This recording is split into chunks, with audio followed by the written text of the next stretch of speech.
Lynda Lyon Block's body jerks as 1,900 volts surge through her, strapped to Alabama's electric chair at 12:01 a.m. On May 10, 2002, she became the first woman executed in the state in nearly 45 years. The animal rights activist who once published political magazines and organized charity drives is now reduced to a single fatal moment. But to understand how Lynda ended up there, we have to go back to October 4th, 1993. The quiet town of Opelika, Alabama, would soon be marked by a tragedy that would leave its residents reeling for years. The sun has barely begun to dip in the sky, casting long shadows across the parking lot of a Walmart store. What seems like a routine day quickly turned into something darker. Sergeant Roger Motley Jr., a seasoned officer of the Opelika Police Department, patrols the area. He's a man who has seen his share of danger, who has earned respect in his community. But today there is something different in the air. A passing stranger is concerned. A young boy sitting alone in a car, eyes wide with fear. The woman wonders whether the family's living there. And when she spots Officer Motley, she voices her concern. What should have been a simple welfare check escalates into a sudden horror. Roger approaches the car with professionalism, his hands steady as he asks the driver for his license. Inside the vehicle sits George Sibley, Lynda Block's common-law husband, a man who has spent his life defying authority, argues with the officer, his body tense, his voice a low growl. He insists he's not required to show his ID. But Roger doesn't back down. The officer's hand hovers near his gun, a sign of the unease beginning to churn between them. The calm of a casual conversation quickly shifts, and George's unease turns into something far more dangerous. Without warning, George's hand moves. A flash of metal. His gun appears in his hand, aimed directly at Roger. The crack of a gunshot rips through the air. Time seems to slow as the world shatters into chaos. Roger reacts instantly, returning fire, his bullet striking George and forcing him to stagger back, wounded. A moment of hesitation, but not enough to stop the violence. As Roger retreats behind his patrol car, taking cover from the barrage of gunfire, Lynda hears the sounds of the shooting from a payphone nearby. In that moment, something shifts within her. She takes off, running toward the scene, eyes set with a purpose. And then she pulls out her own weapon, a gun that glints with the reflection of the fading daylight. She crouches low, her body coiled with rage. Witnesses describe her stance, calm, controlled, like a predator closing in on its prey. With one motion, she raises the gun and fires. The shot strikes Roger. The force of the bullet rips through his body and he stumbles, gasping for air. But Lynda's first shot isn't enough. With ruthless precision, she reloads, her finger pressing down once again. This time, the bullet finds its mark and strikes Roger in the chest.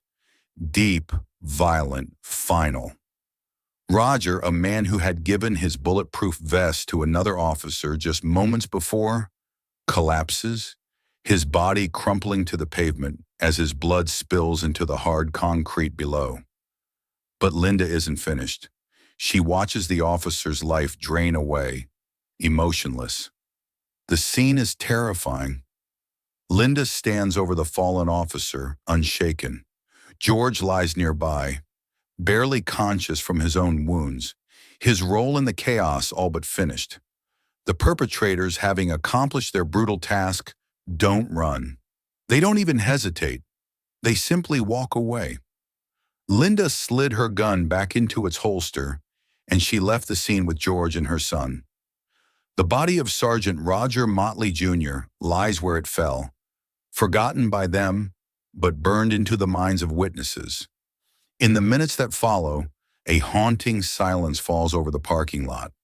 The witnesses, too afraid to approach, wait until it's far too late to call for help. The violence that has just unfolded is met with a disturbing indifference. As police arrive, They find a body, a trail of blood, and two perpetrators already long gone. What led to this? Desperation, rage, or something darker? One thing is certain, Lynda and George couldn't outrun the consequences forever. But at that moment, as they drive away, they think nothing will stop them. They believe they've gotten away with murder.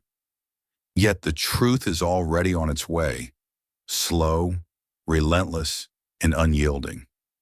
The story of how it all came to this is just beginning to unfold. Lynda Lyon Block's life had always been marred by turbulence and a string of broken relationships. Born on February 8, 1948, in Orlando, Florida, she was the daughter of Francis Stephen Frank Lyon and Berylene Elizabeth Owen. At just 10 years old, Lynda's world shattered when her father passed away from heart failure, leaving a void in her life that would never truly heal. Her strained relationship with her mother, who was both physically and mentally abusive, only deepened the isolation she felt. Her first marriage to Carl Block, an 80-year-old military veteran, was short-lived, ending in divorce in 1991. Yet even in this marriage, Lynda's anger simmered beneath the surface. Her next relationship, with George Sibley, would be no different. Sibley, like Lynda, was a man running from his past, a fugitive with a penchant for anti-government sentiment. Together, they formed a volatile partnership, bonded by rebellion and violence. Though Lynda once served as secretary of the Humane Society in Key West and played a role in local civic organizations, her charitable work and community involvement seemed to mask a darker side. She had published Liberatis, a political magazine, and her actions often echoed the defiant tone of the magazine she created. But there was more to her. Beneath the facade of a civic-minded woman, Lynda's behavior had already begun to deteriorate. In August 1992, just a year before the murder of Sergeant Roger Motley, Lynda and George Sibley broke into the apartment of Lynda's ex-husband, Carl. They tied him to a chair, gagged him, and demanded he stop his efforts to claim their house. They stabbed him once in the chest before abandoning him. Though they were charged with aggravated battery, they disappeared before the sentencing could occur, continuing their flight from the law. By the time October 4, 1993 arrived, Lynda and George had been on the run from authorities for some time. They were hiding from Florida's justice system after failing to appear for sentencing on the assault charges against Carl. But their life on the edge was more than just running from the law. It was about control. Lynda's motives on that fateful day were shaped by her increasingly paranoid mindset and a fierce, obsessive need to protect her son, George's influence over her, and her own twisted sense of justice. Her willingness to act with violence was not new. This was just the final step in a pattern of behavior that had been building for years.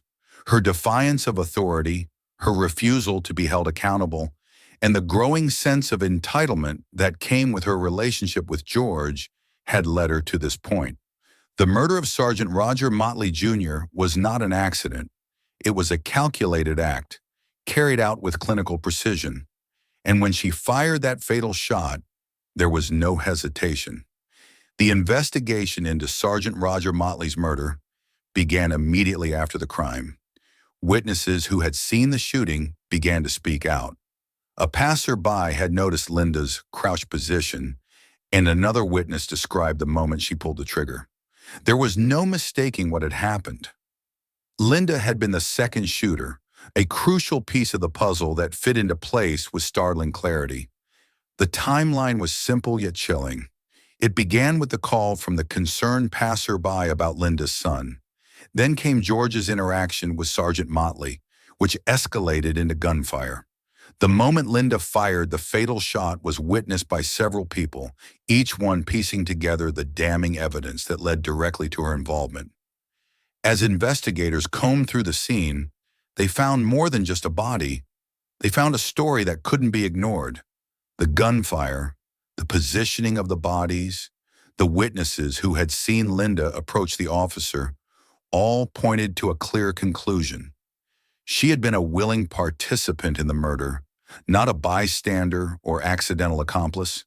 The evidence was clear, and the case began to take shape. The arrest came swiftly. Less than 48 hours after the murder, Lynda and George were taken into custody. The weight of the investigation, the confessions, and the witness testimony left little doubt as to their roles in the crime. Even George, who had initially attempted to deflect blame, admitted to his actions and his involvement in the violence that led to Sergeant Motley's death. Unlike many murder investigations that stretch out over years, Lynda and George's case was resolved with shocking speed. The clarity of the evidence, the consistency of the witness statements, and the damning confessions made the case nearly impossible to deny. Within days, the legal process began.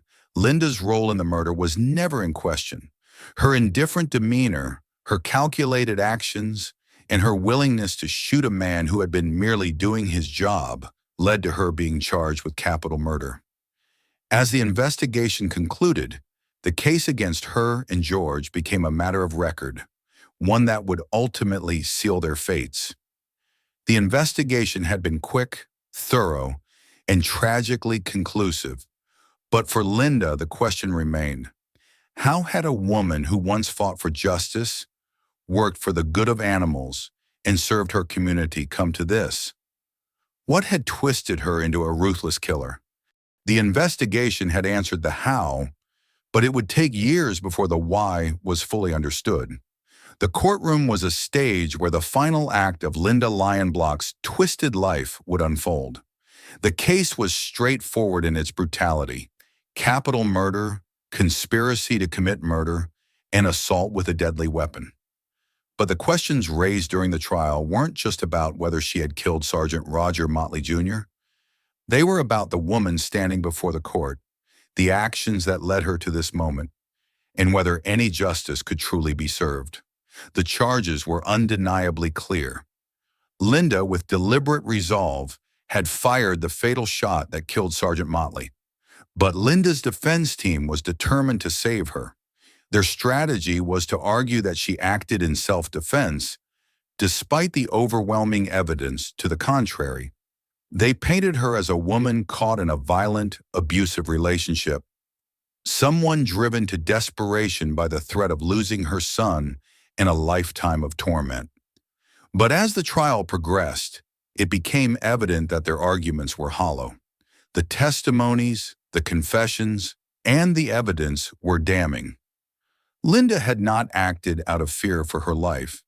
She had acted out of rage, from a twisted belief that she was above the law and from years of defying authority. Witnesses flooded the stand, each adding a piece to the tragic puzzle. George Sibley, Lynda's partner in crime, admitted to firing the first shot, but downplayed his role in the murder. His testimony, full of contradictions, only served to solidify the case against them. The blunt truth of his words, "Yes, I shot him," were nothing compared to Lynda's own confession. Lynda's own statement to the police, where she admitted to taking the fatal shot, left little doubt. She had confessed in a matter-of-fact tone, offering no apology or remorse, only a cold explanation: "He was going to take my son away from me." Her lack of emotion, her unwavering certainty in her actions, stunned the courtroom. The prosecution didn't need to prove that Lynda pulled the trigger. They had already heard it from her own lips. What they needed to prove was that this was not a crime of passion, but a calculated act of murder. And with every testimony, every piece of evidence, they hammered that point home. When the jury finally returned with a verdict, it was swift and definitive. Lynda Block was found guilty of capital murder.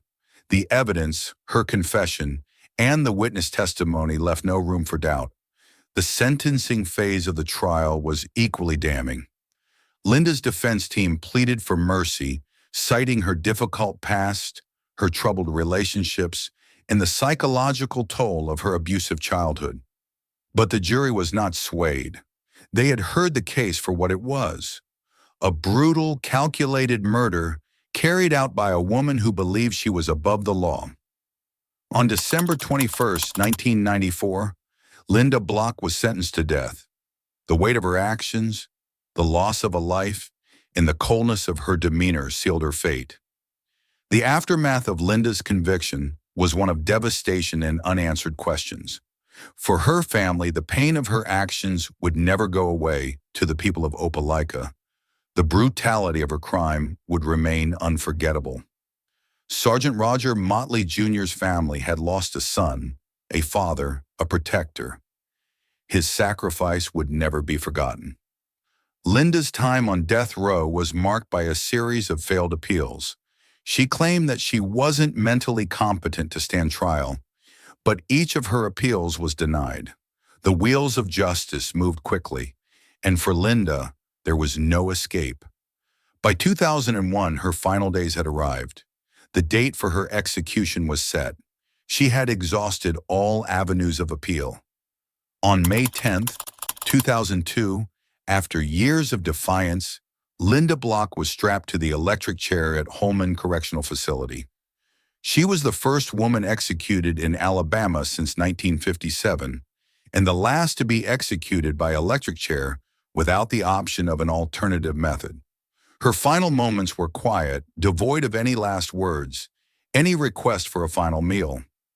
At 12:01 a.m., the current surged through her body, and at 12:10 a.m., she was pronounced dead. The true impact of Lynda's crime was felt most deeply by the family of Sergeant Roger Motley Jr. His death left a void that could never be filled. For his mother, his colleagues, and his friends, the loss was overwhelming. "He was a good man," said his mother, her voice trembling with grief. "He didn't deserve this. He was just doing his job." These words, soft but filled with the weight of a mother's pain, echoed through the court and beyond. No amount of justice could bring Roger back. No punishment could erase the pain his family felt. But here's the question that still lingers in the air. Was justice really served? Does the death of Lynda Block bring closure to the family of Sergeant Motley? Can any form of justice truly balance the scales of loss? The question remains, what does justice truly mean in cases like Lynda Block's? Leave your thoughts in the comments below. I want to hear what you think. This story is a painful reminder of how far people can fall from grace and the consequences of unchecked violence. If you found this case as chilling and thought-provoking as we did, please like, subscribe, and turn on the notification bell. Share your thoughts with us, and don't forget, every voice matters. Let's keep this conversation going.